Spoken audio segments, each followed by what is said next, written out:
थी कि विफाक में पीपल्स पार्टी की हुकूमत आई। रहनुमा MQM पाकिस्तान खालिद मकबूल सिद्दीकी की तनकीद, कहा कि पीपल्स पार्टी की हुकूमत ने कराची के अवाम को पानी से भी महरूम रखा।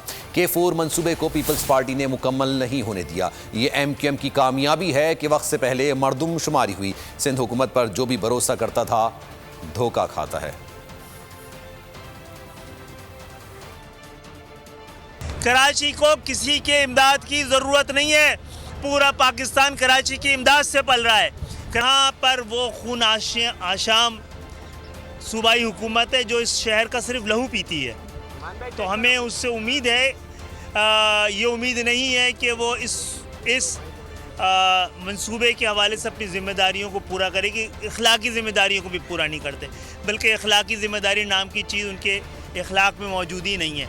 जो 14 साल से पाकिस्तान पीपल्स पार्टी की सिंध की हुकूमत है, उसने पीने के पानी के मंसूबे को कराची में जिस तरह तबाह किया, नाकाम करने की कोशिश की। MQM का बड़ा मुतालबा था इस हुकूमत से। ये बड़ी कामयाबी मुत्तहदा कौमी मूवमेंट ने और सिंध के शहरी इलाकों ने, बिलखुसूस कराची ने हासिल की है। पाकिस्तान की तारीख़ में ऐसा कभी नहीं हुआ है कि एक जाली मरदमशुमारी के नतीजे में वक्त से पहले एक नई मरदमशुमारी की जा रही है। सूबाई हुकूमत की नीयत पर जो भी एतबार करता है अपने आप को बहुत बड़ा धोखा देता है।